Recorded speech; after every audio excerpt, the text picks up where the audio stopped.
Well, Michele, welcome to the podcast. I am so excited to talk to you today. Thank you so much. I'm excited to be here. Yeah, I mean, we already kind of had like a mini podcast before we were rolling. We were like the pre-funk for the real funk. Exactly. But as a Seattle native, as someone who remembers when MoPOP opened and who grew up going to the museum countless times, I'm really, really excited to chat with you. Well, thank you for allowing me to be here. I'm very, very grateful. Absolutely. So for people who may not be familiar, when I say MoPOP, that's the Museum of Pop Culture, which is based in Seattle, where I'm from, which Michele is the CEO of. Thank you. Yes. So I would love to talk a little bit more about your career journey getting to that point, because you're one of very few Black women leading a cultural institution of that magnitude, which is incredible. Yes. My career has been a windy road. I started out really in Philadelphia working as a contract administrator and then kind of moved into the travel and hospitality, and then went into globalization. But really all facets of my career have been around, working with the public, being a community ally, and really working with organizations to set them up for, selling their product or their revenue and having a social impact. And that's what really led me to the CEO of the Museum of Pop Culture. I landed in Seattle in 2017.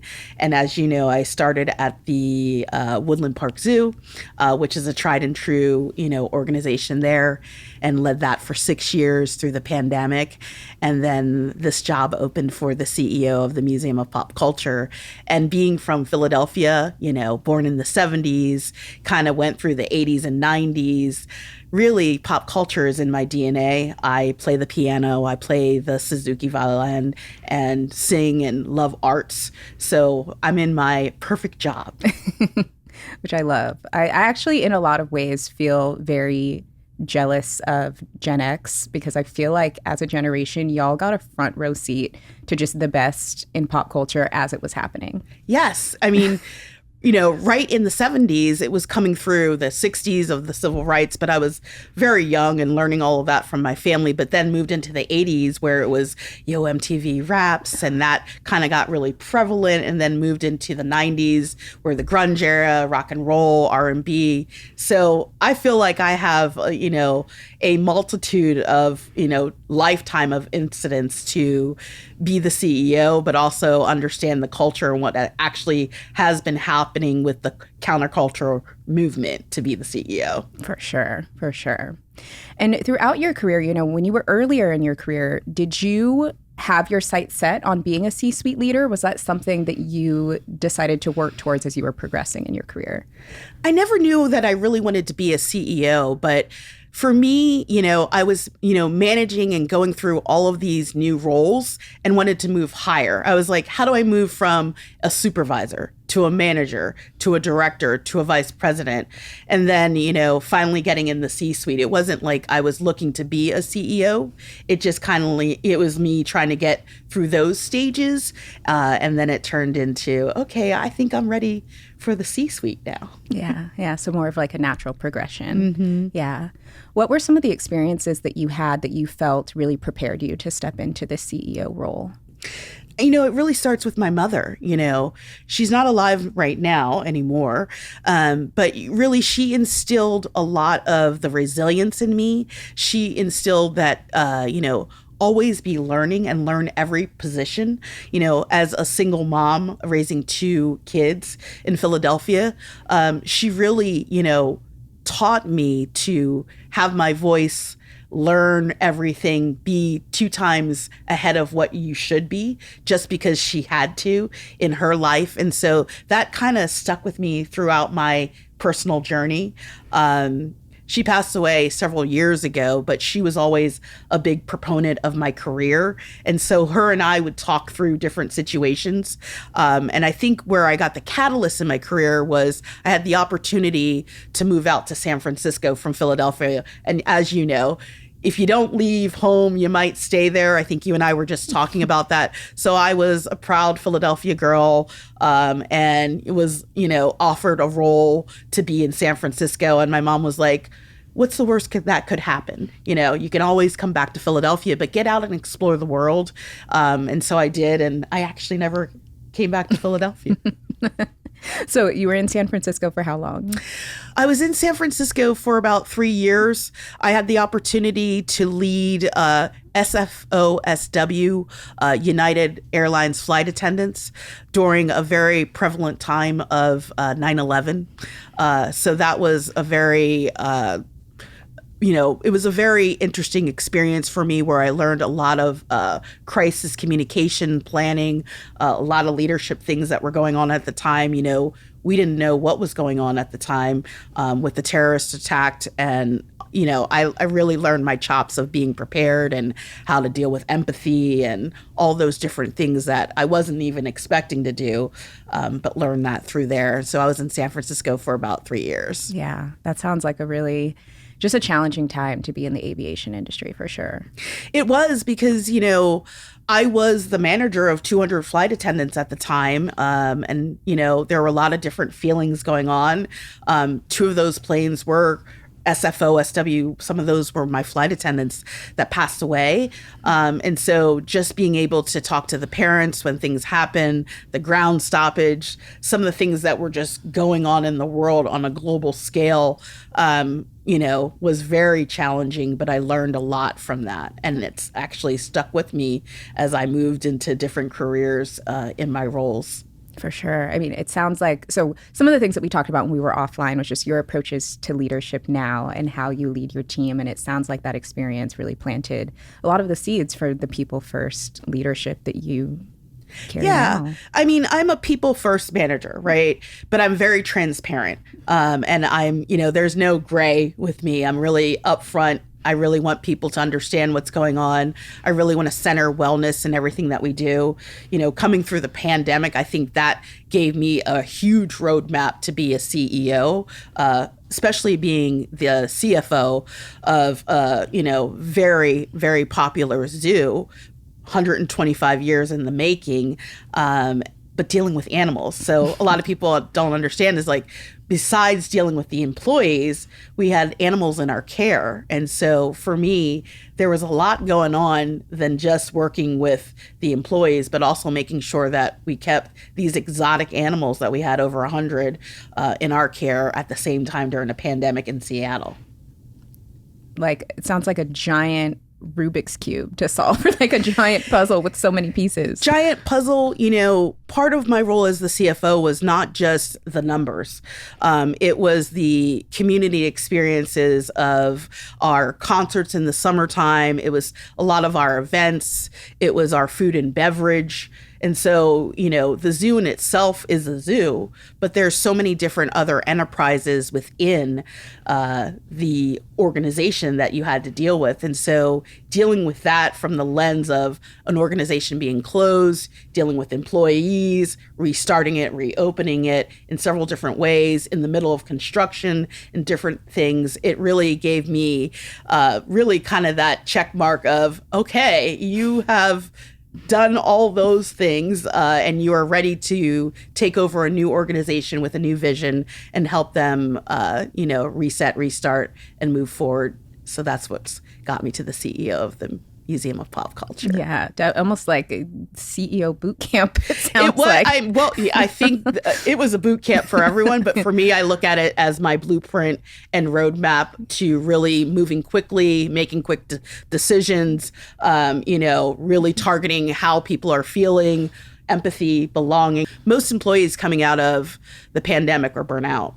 And I've talked to a lot of HR professionals and I've done a lot of HR studies to see, even in my own self, like, how do I get through this myself? Because I was burnt out. I actually had 30 days in between roles.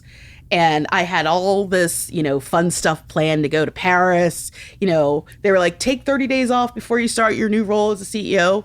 And I didn't. I drove home from work. And I was like, I'm feeling kind of funny. And I took a COVID test and it was like, no COVID test. I mean, no, I wasn't positive. But the next day I woke up and for the next 30 days, I was sick. And I mean, the doctors didn't know what it was. I was, throwing up. I just had all these weird things going on with my body. And when I found out, it was stress. Mm-hmm. It was burnout. It was my body finally relaxing. Yep. And saying, okay, you don't have to think about work for 30 days. And it was just like, whew, And I didn't know how tense I was till I got to that point. And for me, I was like, I can't go into this new role without being healthy. And how am I going to do things differently as I step into this new role as a CEO? That's stressful in itself. But my learnings that I took from that 30 days off really kind of shaped the way that I came into the organization. So what are some of the things that you do differently now to avoid that level of burnout? I have a lot of boundaries. One of the biggest things is my schedule. I get up early, and for me, in order for me to work out, I have to work out in the morning. Most times in the evening, I have events, or it's just not going to work for me. I used to think like I have to find out like when is the day or what is the time that's going to work for me to be consistent, and that's in the morning. So I have a whole schedule, and my team laughs at me, but they appreciate it. I get up at 4:30 in the morning, and I start off with my water and lemon and apple cider vinegar, and then I get started on working out. I meditate, I get myself set for the day. And one of the things that I, am working with my team is looking at your schedule on a Sunday to prepare you for the week. So you're not coming in so, fast and hard. I do a lot of meal prep on Sundays. So, some lunches I'm out for lunch, but the majority I'm in the office. And so meal prepping has become my Sunday thing to prepare me for the week, especially if I'm back to back. I have a refrigerator in my office. I have a blender. We have kitchens. And so I set myself up for success that I'm not grabbing the McDonald's or the takeout or all the cookies or sugar that's in the office, that I'm making smart choices and making sure, like I say, I start my day working out and move into the day that way. Yeah. And I could imagine in a role like yours as a CEO, you're making decisions all day. So having that preparation up front of either, having your workout already done, planning your week, knowing what you're going to eat already because it's prepped, that just reduces the mental load of what you've already got going on because those things are already done and decided. Right. I think a lot of people, I say, set yourself up for success, right? The days that I don't do that, or, I happen not to do it, I know that I'm frazzled, I forget something, I'm anxious, I'm agitated by the time I get to the office because I forgot those types of things. And so there is proof to showing if you set yourself up for success. I call it the cheat code. Like, do those types of things so that you are setting yourself up for success. And most times in the morning, I get into the office around 7, and between 7 and 9, it's my own personal time. And one of the things that I'm teaching my executives is think about 3 things that you need to do for that day. Like, what are the priorities for the day? But what are your priorities personally? And that means, what I've found out is scheduling my dental appointments, scheduling, those types of things that are still important to my well-being. I think in the year of the pandemic, I didn't go to the dentist, and then I all of a sudden had an infection and all those different things. And so it's the priority of your own personal wellness. So every day I set a list, 3 things priority that I want to do for work, and 3 things priority that I want to do for myself, which means like even scheduling massage, right? That's so good. I have a similar method. I call it my daily deposits, where I think of, myself as almost like a bank account, and how can I make deposits so that I can feel my best? And I have a lot of similar things as to what you just described, but thinking of it that way is almost like paying yourself first energetically so that it sets the tone for everything else. It does. It makes a difference. I love checking it off my list. It's actually, and it sits right on my computer, where I'm like, check, and my team will come in and they're like, what is that? I'm like, all the things that I've gotten done for today and all the things that I've gotten done for myself personally. And you feel more accomplished, and you know that you're working through that week, and it just feels good. Yeah. And it's a reminder that the things that you do for yourself as a person are just as important as the things that you do for everybody else. It is. And it helps you even show up to work better for yourself, right? I want everybody to be well when they're coming into work. I don't want them to be burnt out. And one of the other things that I do is really work with my executive leadership team to say, you do not need to send me an email at 7 o'clock at night. If you do, I probably won't answer it unless it's something extremely important, unless it's something that's really on fire. At the zoo, I used to say, unless there's a jaguar at my door or something like that. But I mean, things can wait. And I think that people, in the way that we work in the fast economy of texting and all those different things, we have to take some time to settle back in, to slow down. My famous saying is, grace sets the pace, right? And giving yourself a little bit of grace, right? And so making sure that they don't need to send an email. I time all my emails. So I sent out several emails this morning. I wrote them all yesterday, but they're on a timer to come out at 8 o'clock in the morning. So that sets my day up for success. But you don't really need to send an email at 9 o'clock at night. I'm not really going to look at it. And really, what is that really going to do for me? It's going to get me bubbling, thinking of thoughts. Now I'm not going to be able to sleep. So I really encourage my team that when they leave work and be home and be well and cook and be with your families or do what you need to do, and come set yourself up for success when you get back into the office. So I would love to talk a bit about pop culture, because it's I would say it's part of your job. It's an important part of your job. 2024 was the year of pop culture. There was lots of things going on. So where do you want to go? There was. Well, first I would love to hear more about how pop culture has impacted you. Maybe I would love to start with some of the most impactful pop culture moments that resonate with you. For 2024? Anytime. Well, I talked to my team, and I'm on TikTok. I think you and I were talking about TikTok, and I'm like, TikTok is my job. And I have my account, but I am not very active. I post things, but I like to see what is the conversation going on. I think the most prevalent moment that I can speak about right now that I'm in awe of is the Cowboy Carter performance at halftime. To me, it resonated with me in several ways. Number one, at the Museum of Pop Culture, we're storytellers, and we're really talking about, cultural heritage. We have one of the largest hip hop collections in the world. And fast forward to the Super Bowl, where Cowboy Carter came out. She wasn't recognized by the CMAs.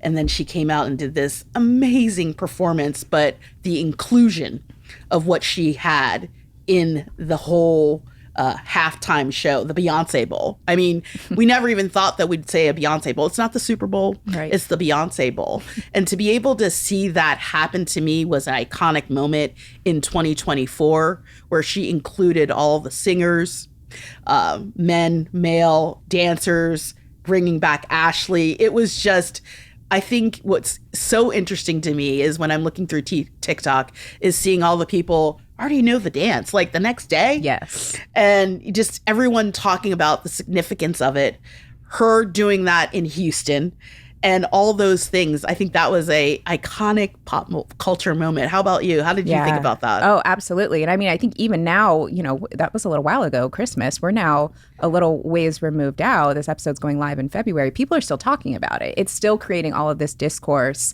with people agreeing, people disagreeing. It just, the ability to drive that much conversation, and also how much conversation that performance opened up around Black Southern culture and how it's often very misunderstood. And is it propaganda? Was the performance not? Like, all of this conversation from one performance is, I don't think anyone else could create that big of a cultural moment. No. And I think the other big one for me, and I'm not on any side, but I just like watching, is the Kendrick Lamar and the Drake battle. Just looking at all the artistry between the diss tracks, what's going on, Kendrick dropping his album. Now we're waiting for this Super Bowl performance. I just listened to the entire, new Kendrick Lamar album, and then Doechii coming out. It's all the things about female rappers are very prevalent for 2024, and they're coming out their shell. I feel like it's a female empowerment.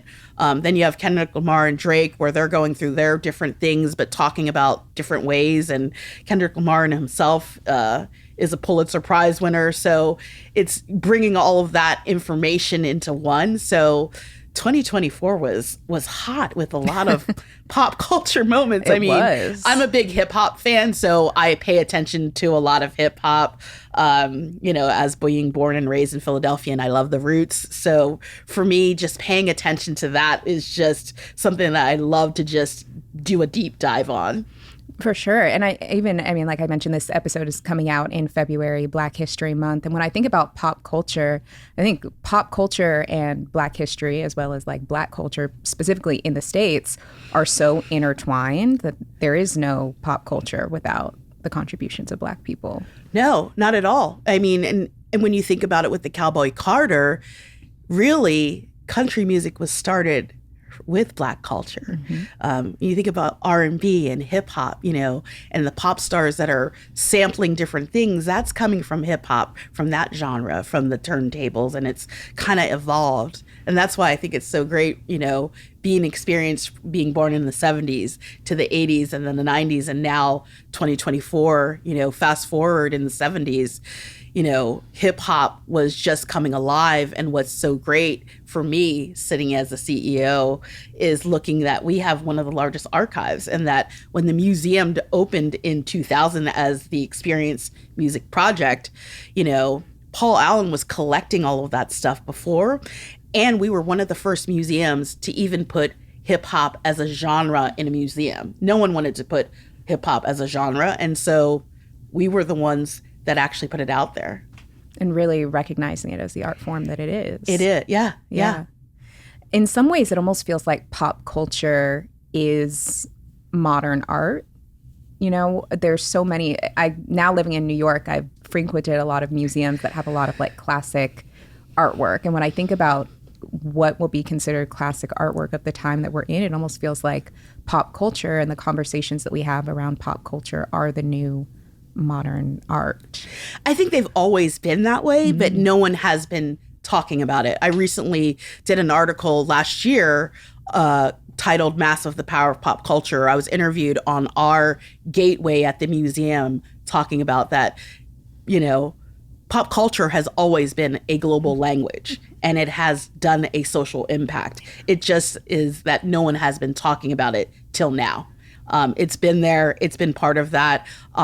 Art and, fine art are almost of the same. It's just a different way of talking about it and genre of how you're looking at it. But there's, we have Keith Haring right now in our museum, and that's talking about graffiti art, and that was back in the 80s. So it's always been there, but no one has really elevated the conversation to talk about it. And what do you think has been, I guess, kind of an equalizer in terms of getting people to talk about these different art forms? Do you think it's social media? Is it, what do you think has been the difference in how we talk about pop culture now? I think it's social media. I think it's also, museums that have started to change the way that they're putting out exhibits and having visitors come visit and really kind of working with artists and creators and telling their stories.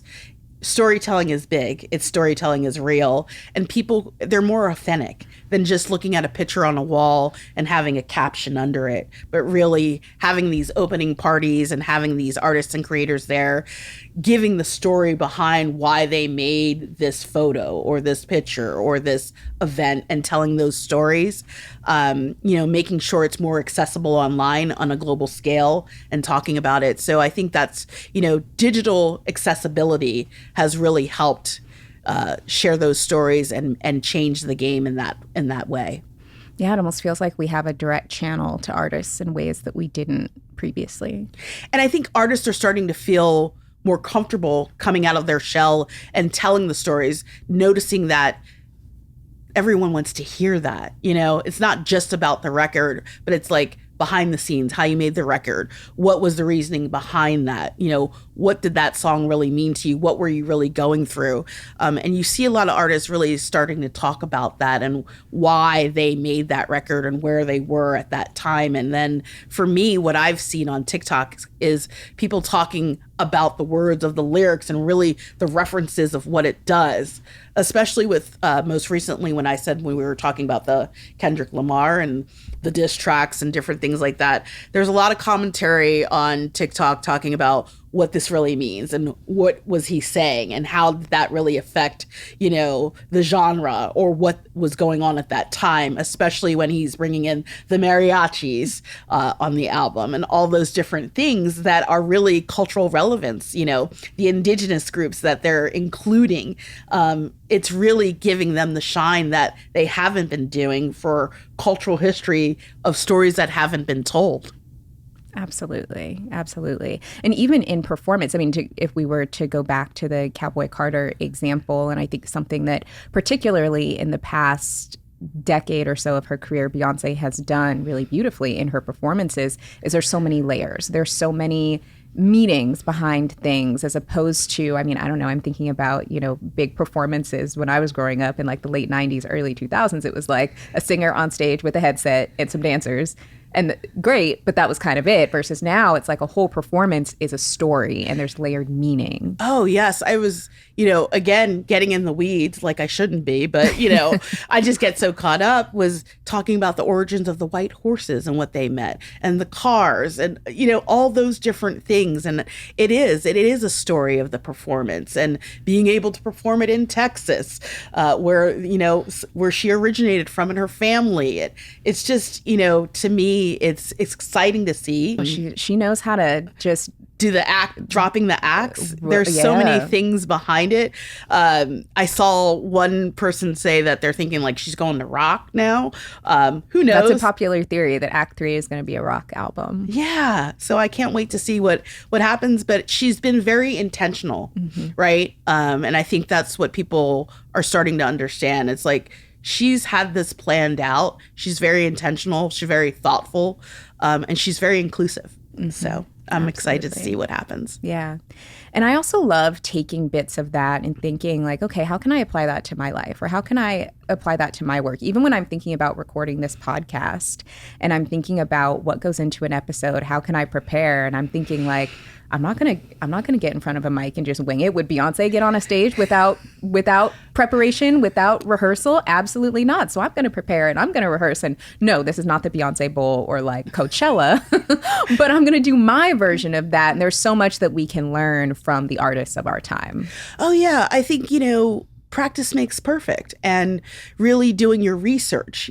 That's the same for me. I'm like researching you while you're researching me. We're thinking of things that we're going to talk about. I want to talk about what's relevant and current on the minds of viewers that are listening to this podcast. Preparation is key, and it sets you up for success. So I think, there's a lot of lessons that we can learn from that. Yeah. Knowing our history is something I definitely want to be better about for sure. That's a big one. And I think that's why I'm on TikTok, because I like to hear what everyone's talking about. And then I do my own research, and then I start to go on these deep dives. And then I'm like, I didn't even know all of these great fun facts that I can talk about, or when I'm, working with my team and different things like that. So it really gets me on a learning journey for myself. I'm a continuous learner. I love to learn. So that helps me just do more deep dives and learning for myself, knowing my own cultural history. Yeah, absolutely. I love that you're like a lifelong learner. What are some of your favorite mediums or places to learn from? Well, I love reading, all about the news stories in the New York Times. I look at the Cut to see what's going on in pop culture. But documentaries are my new thing. I like to watch a lot of documentaries on the plane. So just looking at different documentaries and understanding about different things. I love food. I love culture. I love art. I know there's a new Bob Dylan documentary coming out, so I'm look forward to look at that. I was looking at the Ziggy Marley one that came out. So I love learning in that way, just from that lens and understanding what they were actually going through. Definitely. Definitely. That's something that I want to be better about. I was actually thinking about it recently because I grew up really loving pop culture and being very, engaged when it comes to television, film, series, things of that nature. And then as I've gotten a little older, I've veered away from it and I've focused more on reading, and I love to read a lot of fiction. But I have also felt myself kind of missing out on major cultural pieces because I'm not as tapped into some of these things. And there are just some things that I just personally don't enjoy. Like reality TV for me, it just like doesn't click in my brain. It doesn't hold my attention. But something like a documentary will. And so I'm wanting to be better about engaging in those things so that I can be more connected to broader cultural conversation. Yeah. So one of my biggest things that I've loved that Netflix is doing is they're starting to do more short, stories. They just did one on food on the Blue Zone in different cultures and longevity and wellness. Yeah. And for me, that was, I was, tuned in, and I was like, now I'm eating like the Blue Zone for me and myself and different things like that. So Netflix has done a really good job of putting some of these short documentaries that are easy for you to go through, like 6 series on things like that, or what McDonald's food does to you, or things like that. But I find myself looking at those types of documentaries, and I read a lot. I read about 3 books a month.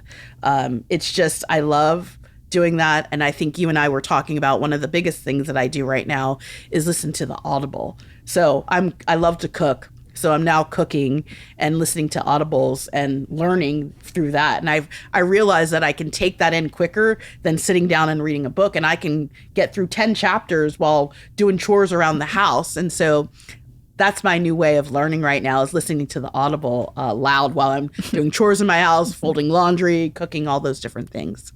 Any recent books that you've listened to that you love and recommend? Well, we were just talking about Mel Robbins and Let Them. And that is actually my motto for the year, is let them. That's a good one. Right. And as we were talking in the before we came in here, we were talking about, what's your motto for 2025? And I'm stealing this from whoever was on TikTok talking about this. So please, I said, if it doesn't, let me grow, let me flow or glow in 2025, it's a no. And it all goes around boundaries and being unapologetic, where you don't need to explain yourself. A no is a no. And I think that you and I were talking about how we have set ourselves up to be conditioned to say, it's a no, but let me explain why. You don't really need to validate yourself, and you should feel empowered to be able to say, it's a no because it doesn't fit into my schedule. And I hope you understand that. Yep, absolutely. And kind of fighting that urge, especially as women, to over-explain, apologize. Of course, apologize if you did something, caused harm, but saying no isn't necessarily causing harm. Setting a boundary isn't necessarily causing harm. So we don't necessarily have to apologize for that. No, nor is self-care. Right. Nor is saying that you are taking this time for self-care. That means that you need a break, right? Whether it's just sitting at home, whether it's just, having a cup of tea and you need to walk around the corner. And I think, one of the things that I talk about to my team, and where I'd love to get, is where I'm exploring with my chief people officer, is more wellness and belonging in the workplace. I'm currently going through menopause right now. There is no type of menopausal leave. There's nothing for women that are going through menopause.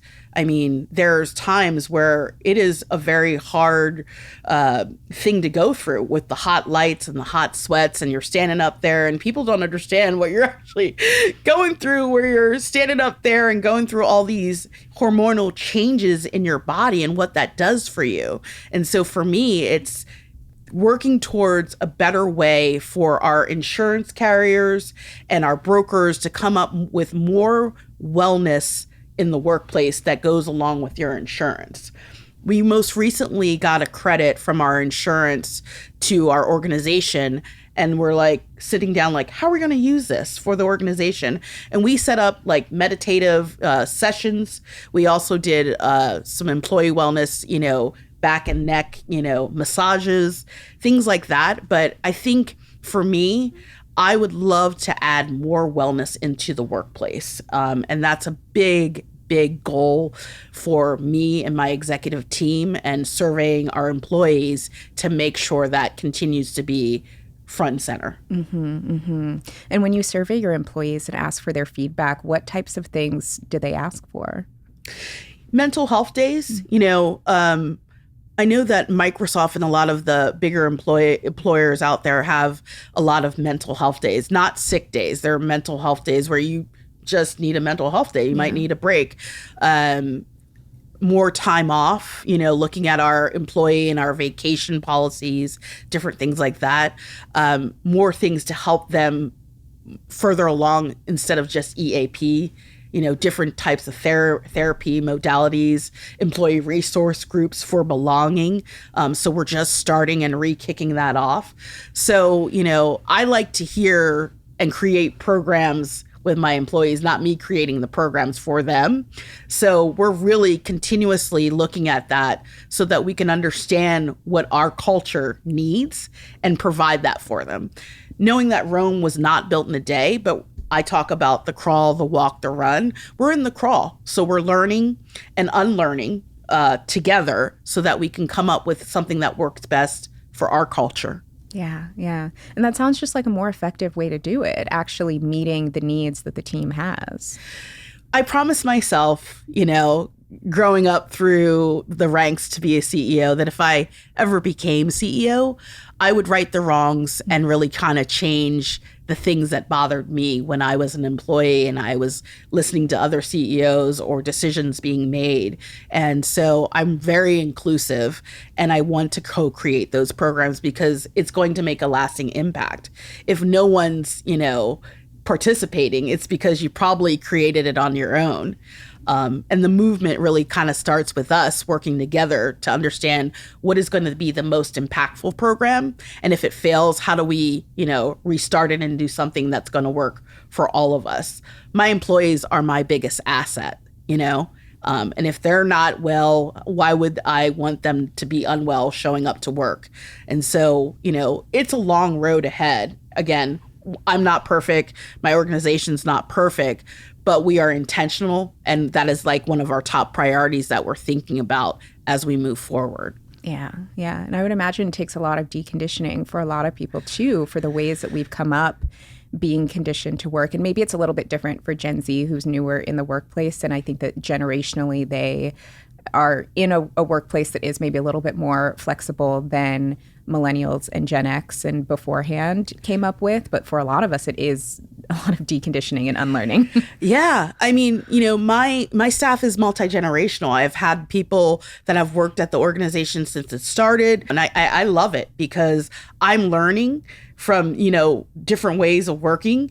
And for me, I love to hear that type of feedback because it helps us be better. You can't stay stuck. I don't want to be the Blockbuster of the world. I want to be, present, functional in how we need to operate in today's society because it's changed. And if we don't change, it's, people get frustrated. They leave. And I want people to come to work. I have a lot of passionate people, but how do I keep them there? And how do I really go with the global environment of what's the pressures of the world? And that's compensation, it's wellness, it's insurance, it's all those different things because they're passionate about pop culture, but there's other things outside when they go home that they have to deal with. And so you have to think about that holistically. And I think CEOs really need to think about that in 2025. People are still recovering from the pandemic. It's in the stats. It's in the FMLA. You and I talked about this earlier. The anxiety is still high. No one thought that they were going to be put in a box for as long as they did. And so, people really need that grace to set the pace, but they also need employers to step up and help and, really work with their insurance providers to come up with wellness, longevity. It's the key to the success, I think. Yeah, 100%. And in addition to having a multi-generational workforce, you also have a multi-generational community that you serve. I mean, people of all ages and generations are coming into the museum. What are some ways that you and your team really engage with the different generations who come through? We have a youth advisory board that we work with, and they start with us for a whole year. So we're always working with them to create different things. So for our exhibits, from their lens and what they're thinking and how it really has affected them. We have a teacher advisory board that we're working with. We have community advisors and other community groups. When we're starting to create programs, again, we're co-creating it with them to understand. What I've heard is that if they don't see themselves in the museum, why would they visit? And so we want to be a community ally. And so we're serving the community and doing surveys and talking to our members to see, what do you want to see? What didn't you like? Or come test this out as we do different things.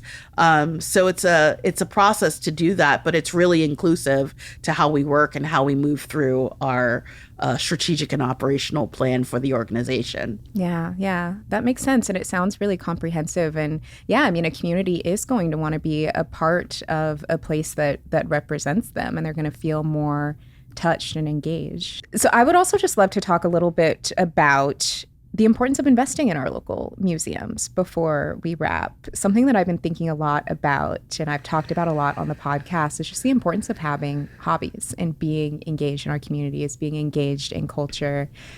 Going to museums is something that I have become a lot more interested in and prioritized more in my own life.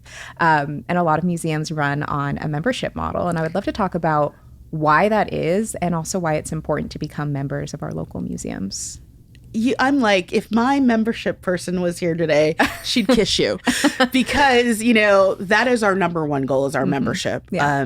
And why is it important is because it's that cross-generational, when we talk about generational wealth, right? The culture of philanthropy is real, and you just can't depend on big funders to just fund your museum as a 503c1. The membership, even for $1, if you're spending money in my museum, goes towards my operating funds. It helps me expand those programs, the educational programs that are amazing, but we have a short budget. We're a nonprofit.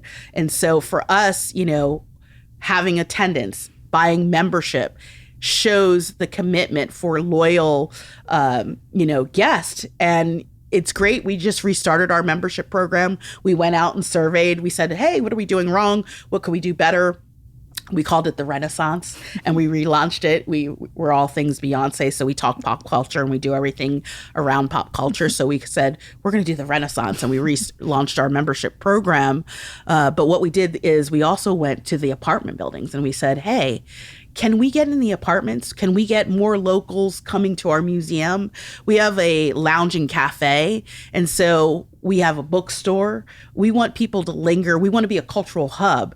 And so once you're a member, you're getting the inside tip for all these different things that are going on. We're communicating with you. We're doing all different types of meet and greets for book signings and different things that are going on. Once we redo our cafe and lounge in June, we're going to have, after you can get into the museum after hours and listen to music and look at art and different things. And so we really want it to be a community hub. But what we found is, for people that look like me and for the community that we serve, generational wealth is big, and that you can be a philanthropist by just supporting my museum. And then as you move up in your career, you can then put your legacy within the museum. And I think it centers around generational wealth, and that you don't have to be a billionaire. If you're buying a membership for $79, you're already supporting me, and we want you to be a loyal fan. And I care about what you think and what you're doing. And as you grow up and you have kids, I want you to bring them back to the museum and learn that way. It's always that continuous process learning and education for yourself. So why memberships? It really helps drive the culture of the community that you're in, but it also helps us grow and expand our educational programs that may help your kids in the future. Definitely. Yeah. Well, thank you so much for joining me, Michele. This was like a masterclass in leadership, pop culture, community engagement. Before we go, I'd love to hear what you're excited about this year with the 25th anniversary of the museum. Is there anything else that our listeners, if they're in Seattle or visiting Seattle, should be looking out for? This past 2024, we launched our first gala under my vision called the Icons of Pop Culture.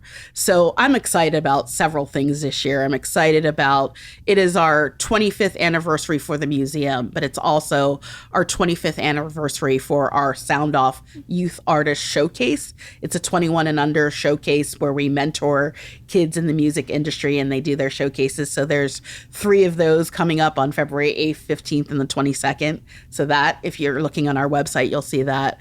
I'm also excited for the reconstruction of our Culture Kitchen, where we're going to have a glow up and we're going to be able to do more exciting extended programs for the community. The designation, of course, is another one, but we also have our second year Icons of Pop Culture, where we're talking about the culture of philanthropy. And I'm really proud of my employees. You know why? Because they have allowed me to reset and reimagine. And we're focused on our strategic and operational plan. And what's so great for me to see is how things have changed and what we have accomplished together and how everything's moving in the right direction at the same time. It's exciting to see the power of pop culture come alive. Absolutely. Well, we'll make sure that we link to the museum and upcoming events in our show notes so that people can check it out. Well, thank you so much. Thank you for joining me. Thank you.